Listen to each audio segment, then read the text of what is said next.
یہ کام بالکل حاضر ذہن ہے، میرے تو خیال نہیں تھا کہ کچھ کہنا ہے۔ دیکھو اللہ نے ہم کو وقت دیا ہے، موقع دیا ہے، اور ایک بار اچھی طرح سمجھ لیں ہے یہ وقت کام کا ہے۔ لوگ مجھ سے بعض وقت رابطہ کرتے ہیں اسلام وغیرہ کا، میں کہتا ہوں بھائی بزرگوں کے پاس جاؤ، مدرسے کا کام ہے، اسکول کا کام ہے، قرآن پڑھانے کا، قاعدہ پڑھانے کا تو میرے پاس، اور جگہ جگہ آج بھی ایک مسجد کے اختتام میں تھا سبھاش چندر پلی کے پاس، اور وہاں بھی یہی عرض کیا اللہ تعالیٰ نے ہم کو مسلمان رکھا۔ مسلمان کے مطابق اللہ کے رسول صلی اللہ علیہ وسلم نے فرمایا جسے عام مسلمانوں کے حالات کی فکر نہ ہو اس کا ہم سے کوئی تعلق نہیں ہے۔ اور اللہ تعالیٰ نے ہم کو جو کچھ زندگی اور زندگی کے وسائل دیے یہ اس لیے دیے ہیں تاکہ ہم اس سے مخلوق کو فائدہ اور نفع پہنچائیں۔ اللہ تعالیٰ نے اس وقت بھی موقع دیا ہوا ہے، کام کرنے کی ضرورت ہے، مختلف میدانوں میں کام کرنے کی، اپنی صلاحیتوں کو، اپنے وسائل کو استعمال کرنے کی ضرورت ہے۔ بغیر کام کیے کامیابی نہیں ملتی، اور اس وقت امت ہونے کی حیثیت سے ہم لوگوں کے جو حالات ہیں وہ بہت ہی قابل فکر ہے۔ اور ایک حقیقت جس کی طرف ہماری نظر نہیں ہے وہ یہ ہے کہ جب تک قوم باعزت نہیں ہوگی ہم باعزت نہیں ہو سکتے۔ قوم کی عزت کے ساتھ ہماری عزت جڑی ہوئی ہے، اس لیے اللہ تعالیٰ نے جو کچھ موقع دیا ہے، وقت دیا ہے، وسائل دیے ہیں، اس کو اچھے کام میں استعمال کریں۔ جگہ جگہ یہی سنا رہا ہوں کہ موجودہ حالات میں ہم کو کیا کرنا چاہیے۔ تین باتیں عرض کر رہا ہوں، بس وہی سنا رہا ہوں اس وقت۔ اس ملک میں حالات 2014 میں تبدیل ہوئے، اور جیسے ہی حالات تبدیل ہوئے تو سب سے پہلا اثر یہ ہوا کہ ہمتیں پست ہو گئی، اور پھر ابھی بھی الیکشن کے لیے بڑی کوششیں محنتیں ہو رہی ہیں، اور کوشش کرنا، محنت کرنا، تدبیر کرنا، اپنے ووٹ کا صحیح استعمال کرنا، یہ شرعاً بھی ہماری ذمہ داری ہے۔ اور اس وقت ہمارے بزرگ حضرت مولانا شاہ جمال الرحمان صاحب کا برکاتہ بھی متوجہ ہیں، اور ہم سب کو بھی حضرت متوجہ دلا رہے ہیں کہ جگہ جگہ جاؤ، جیسے لوگوں کو بتاؤ کہ گزشتہ الیکشنوں میں، انتخابات میں کئی جگہوں پر غلط قسم کے نمائندے صرف اس لیے کامیاب ہوئے کہ ہم لوگوں نے اپنے ووٹ کا استعمال، چنانچہ نثار احمد صاحب IPS آفیسر ہیں جو کرناٹک سے تعلق رکھتے ہیں، وہ ہیں، اور ان سے سیکھے ہوئے سمجھے ہوئے بہت سے لوگ ہمارے شہر میں بھی ہیں، نوجوان عرفان ہیں، مفتی عبدالمنعم اظہر ہے، مفتی احسان صاحب وغیرہ ہیں، یہ سب وہ PPT اسکرین پہ دکھاتے ہیں ہم کو، اور بہت سے یعنی یہاں سے لے کے UP تک، اور بہت سے ایسے حلقے جس میں مسلمانوں کی اکثر بڑی تعداد ہے، یہ فیصلہ کن تعداد ہے، وہاں پر بھی غلط قسم کا امیدوار جیت گیا، اور جب ووٹوں کی گنتی دیکھی گئی، اعداد و شمار دیکھے گئے تو معلوم ہوا کہ کوئی چند 100 ووٹوں سے جیتا ہے، کوئی چند 1000 ووٹوں سے جیتا ہے۔ مثال کے طور پر ایک غلط قسم کا نمائندہ 5000 ووٹوں سے جیت گیا۔ جب بعد میں جائزہ لیا گیا تو تقریباً 20,000 مسلمان ایسے تھے جنہوں نے اپنے ووٹ کا استعمال ہی نہیں، اپنے گھر سے ہی نہیں نکلے، تو اس کے جیتنے میں ہماری سستی کا دخل، ہم نہیں نکلے باہر، تو صرف 5000 ووٹ سے جیتا ہے، 20,000 مسلمان ایسے تھے جو اپنے گھر سے نکلے، اور یہ ووٹنگ کا جو کم ریشو ہے یہ شہروں میں زیادہ ہے۔ ہمارے سے کیا ہوتا بھائی، ہم نے کہہ تو کیا ہوتا، ہم نے کرے تو کیا ہوتا، کیا کی تبھی کرو، میں جاتا فلاں چاہتا، وہ بھی اور کیا بھی کرو، ہماری ایک شرعی ذمہ داری ہے، ہم کو یہ کرنا ہے۔ اسی طرح جب بھی اب حضرت کے بولنے پہ ہم لوگ بھی جا رہے ہیں ادھر ادھر ذرا جا کے آیا، ابھی 2-3 دن کے بعد آن میں جانا ہے، اور جب ہم ووٹ کی اہمیت بتاتے ہیں، ڈاکومنٹ صحیح کرو، ووٹ ضرور ڈالو، تو جگہ جگہ یہ سوال آتا ہے کہ کس کو دینا، کون سی پارٹی کو دینا۔ تو ہم لوگ دینی خادم ہونے کی حیثیت سے ہم یہ بتاتے ہیں کہ بھائی ہم جو اس میدان سے تعلق رکھتے ہیں آپ ان سے معلوم کرنا ہے، معلوم کر لو۔ باقی دینی خدمتگار کی حیثیت سے ہم آپ کو یہ بتاتے ہیں کہ ہم یہ نہیں بولیں گے کس پارٹی کو دینا ہے، فلاں کو دینا ہے، فلاں کو نہیں دینا ہے، یہ ہمارا کام نہیں۔ اور اگر کوئی زیادہ پوچھے کہ بھائی بتاؤ، تو میں بولتا ہوں اللہ میاں کو دینا ہے، اللہ میاں کو ووٹ کرنا دینا ہے، اللہ کے لیے ووٹ دینا ہے۔ ووٹ کس کو دینا ہے؟ ووٹ اس کو دو جس کو ووٹ دینے کے بعد اللہ میاں کے سامنے بول سکو کہ میں جس کو صحیح سمجھا اس کو دیا۔ خالی نماز پڑھنا اللہ کے لیے نہیں ہے، ووٹ دینا بھی اللہ کے لیے ہے۔ کسی بھی دن سے کسی کی دوستی میں کسی کو ووٹ دینا جائز نہیں، اور کسی سے پیسے لے کے ووٹ دینا جائز نہیں، اور کسی کی دشمنی میں اس کے خلاف ووٹ دیے تو وہ بھی منع ہے۔ مسئلہ یہ ہے کہ 2 نمائندوں میں سے یہ نمائندہ اچھا ہے مگر میری اس سے لڑائی ہے، میری اس سے لڑائی ہوئی ہے، میں اس کے خلاف والے کے ساتھ کام کر رہا ہوں، کیوں میری لڑائی ہے اس سے؟ اللہ نے میرے پاس پکڑو، تمہاری لڑائی اپنی جگہ پہ تھی، ملک کے لیے، قوم کے لیے کون آدمی بیٹھتا تھا؟ تمہارا بھی دل جانتا تھا کہ وہی آدمی بیٹھا ہے، لیکن تم اس کی مخالفت میں دوسرے کے ساتھ جڑ گئے۔ کیوں جڑے؟ اپنی نفسانی دشمنی کی وجہ سے جڑے۔ تو بھائی اللہ کے لیے دینا، اس کو دو۔ آخری بات اگر ہم سے زیادہ پوچھنا ہی چاہتے ہو تو ہم یہ بولیں گے اس کو دو جس کو دیکھ کے اللہ میاں کے سامنے بول سکو یا اللہ جس کو واقعتاً اندر سے دل سے، جس کو میرے ضمیر نے صحیح سمجھا، جس کو میں نے ملک کے لیے، قوم کے لیے مفید سمجھا، میں نے اس کو ووٹ دیا۔ اللہ کے پاس یہ ہے، اس کو ووٹ دیا۔ خدا اس میں بھی کوتاہی نہیں کرنا ہے اور بہت اہتمام سے ذمہ داری کو کرنا ہے، مگر یہ سارے اسباب کرنا اس لیے کہ اللہ کا حکم ہے، بس باقی نتیجہ اللہ کے ہاتھ میں۔ ایک اور بات ان باتوں کے ساتھ بول رہا ہوں میں، وہ یہ ہے کہ 2014 میں الیکشن کے نتیجے کے بعد ایسا بیٹھ تھا کہ اگر ابھی سے اپنے کو مضبوط نہیں کیا اور خدا نخواستہ 2024 میں نتیجہ ہماری توقع کے خلاف آیا اور ہم اس سے بھی زیادہ پست ہمت اور پست حوصلہ ہو رہے، ہمارے لیے اس سے بھی زیادہ بیٹھ رہے کی کوشش کریں، پورے علماء لگ گئے، مولویاں لگ گئے، لگ گئے، سب لگے کیا نکلا نتیجہ پھر رہے۔ تو میں بولنا بھائی سے اپنے کو مضبوط کر کے رہو، جو بھی کرنا ہے، جو بھی نتیجہ نکلے،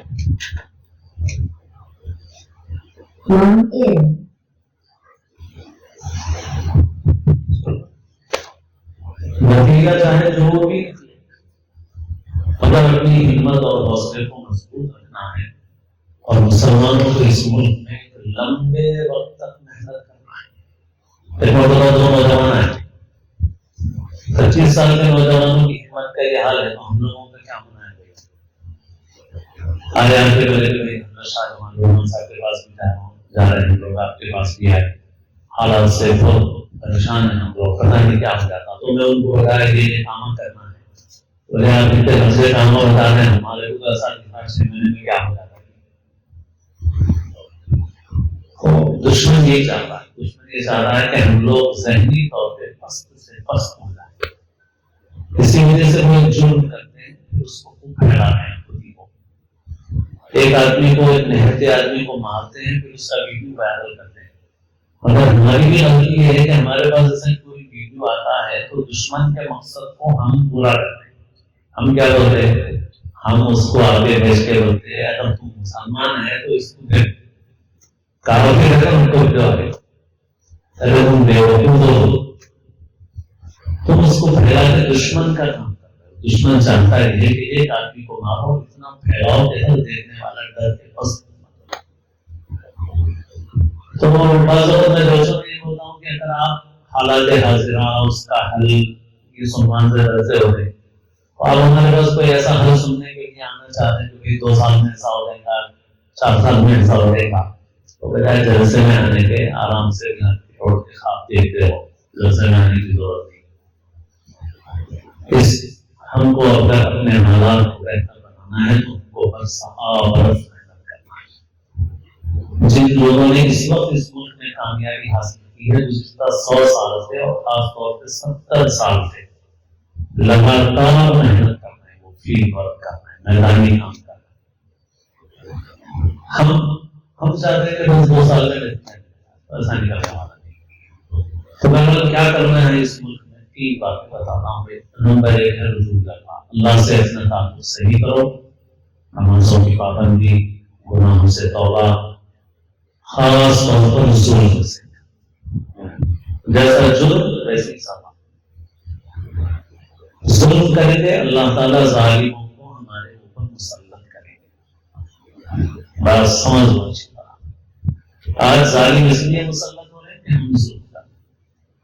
ہمارا حال یہ ہے کہ اگر کسی کا کھلا پلاٹ ہے تو وہ جتنا مسلمانوں کے ایریے میں خطرے میں، ہندوؤں کے ایریے میں خطرے میں نہیں۔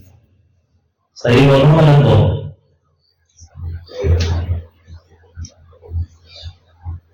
کیسے مسلمان ہے؟ ہمارے اوپر اگر ظالم نہیں مسلط ہوں گے تو اور کون مسلط ہوگا؟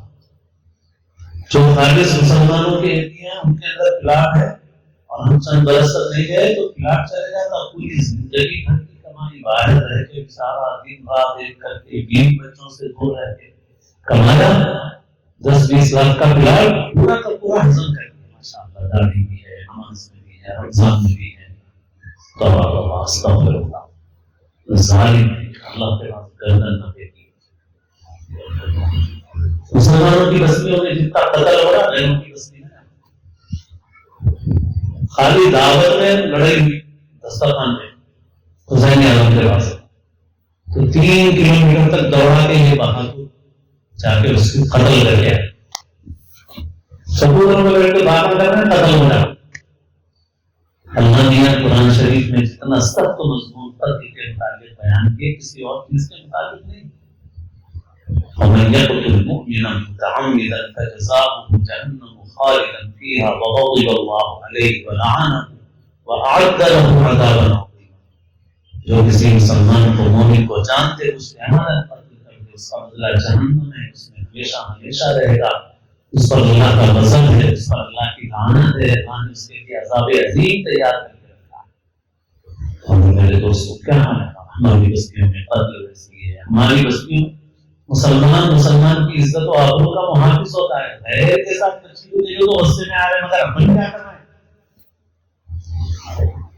غیر کے ساتھ بچی کو دیکھ کے غصے میں آ رہے ہیں، آپ خود فون پہ کیا کر رہے ہیں، واٹس ایپ پہ کیا کر رہے ہیں، گلیوں میں کیا کر رہے ہیں، محلے میں کیا کر رہے ہیں۔ اللہ کے رسول صلی اللہ علیہ وسلم سے پوچھا گیا حدیث میں کہ کون سا گناہ سب سے بڑا ہے، تو ایک حدیث میں آپ نے فرمایا سب سے بڑا گناہ یہ ان تجعل للہ ندا وهو خلقک، کہ اللہ نے تم کو پیدا کیا تم اللہ کے برابر کسی کو ٹھہراؤ، یہ سب سے بڑا گناہ ہے۔ اس نے پوچھا پھر کون سا ہے، تو آپ نے فرمایا ان تزانی حلیلۃ جاری، اپنے پڑوسی کی عورتوں کی عزت و آبرو کو نقصان پہنچاؤ، یہ اس کے بعد سب سے بڑا گناہ ہے۔ پڑوسی کی عزت و آبرو کا محافظ ہوتا ہے، مگر کیا آج مسلمانوں کی بستیاں ہیں؟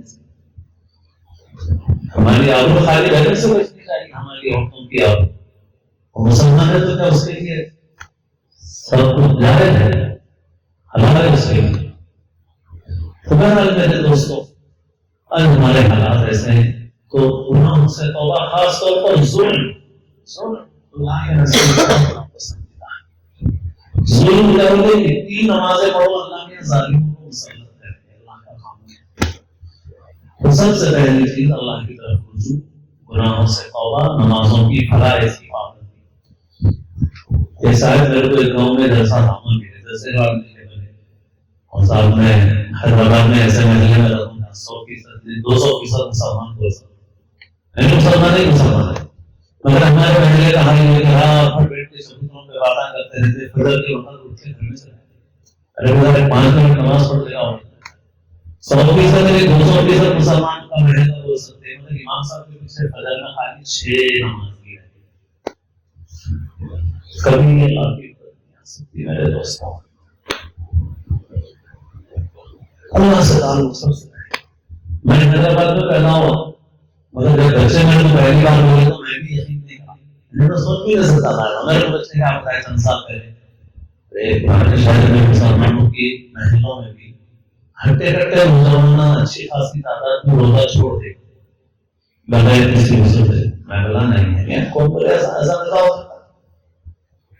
ہٹے کٹے تندرست مسلمان اگر روزہ چھوڑ دے وہ بھی مسلمانوں کے محلوں میں تو بچے بولے رہتے ہیں معلوم کر. تو میں تو پہلے تو جھوٹا ہے اگلا نہیں ہو سکتا ایسا ایسا ہو سکتا مسلمانوں میں رمضان میں روزہ چھوڑ مگر بچے بولے نہیں آپ کو معلوم کرتا آپ کو. پھر اس کے بعد تھوڑے دن کے بعد معلوم کرا ہم کو کسی موجی کی ہمیشہ کی ضرورت کیا ہے. ہم کو کیا ضرورت ہم تو اپنے گناہوں سے اس سے زیادہ آزاد کے اسباب پیدا کر لیتے ہیں. سب کون بول رہا روزہ رکھنے سے نماز پڑھنے سے سب سے پہلی چیز فرائض کے پابند ہو بڑے بڑے گناہوں کو چھوڑو اللہ سے اپنا تعلق صحیح کرو. اللہ سے تعلق صحیح نہیں ہے تو کون سے بھی صاحب سے تعلق کرو لیڈر صاحب سے تعلق کرو اس سے بھی روز بھی کام آنے والا نہیں. دنیا میں بھی ایک وقت سوچ چھوڑ دی جیسا اور آخرت میں تو کچھ بھی کام آنے کون سے بھی بڑے صاحب نہیں کام تم نے کرے. نمبر 2 تعلیم.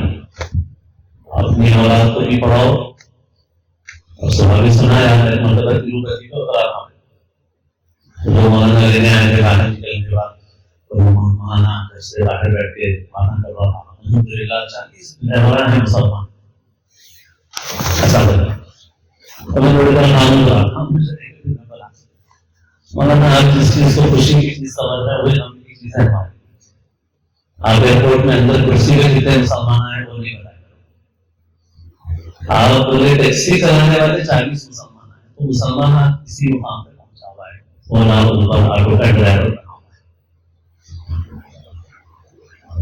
ہمارا بچپن سعید آباد میں گزرا لمباڑے رہتے تھے تو میری گھر کے لوگوں سے پوچھتا ہوں لمباڑوں میں کتنے لوگ پڑھے لکھے رہتے تو لمباڑوں میں کتنے رہتے تھے 1% کی نہیں 0% تھا. لمباڑوں کے کانٹے میں ایک پڑھا لکھا نہیں ہوتا تھا.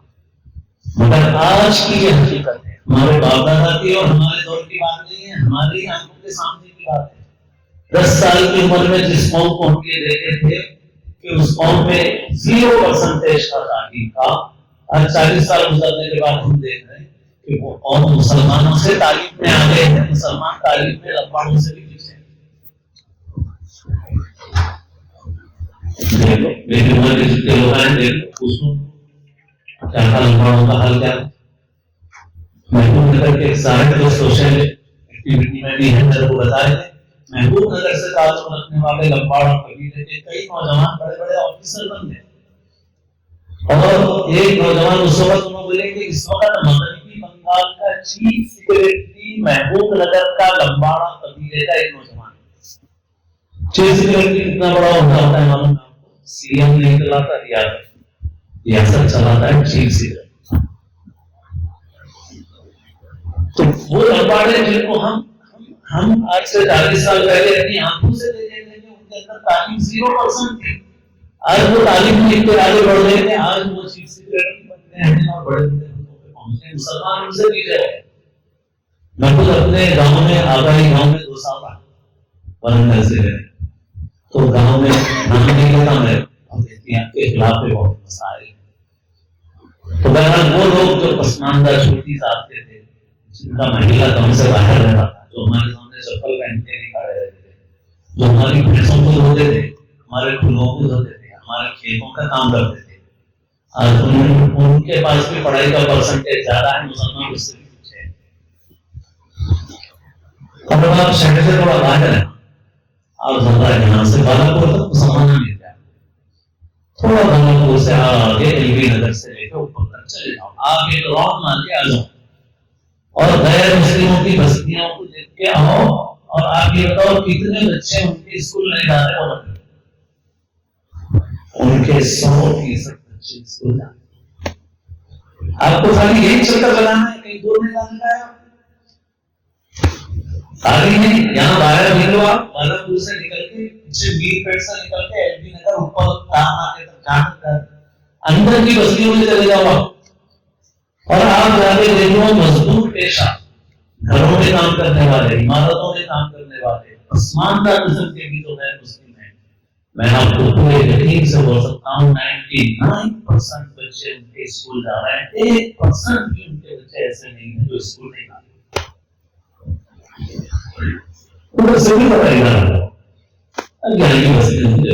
آپ شاہی نگر دیکھو, آپ فنا دیکھو.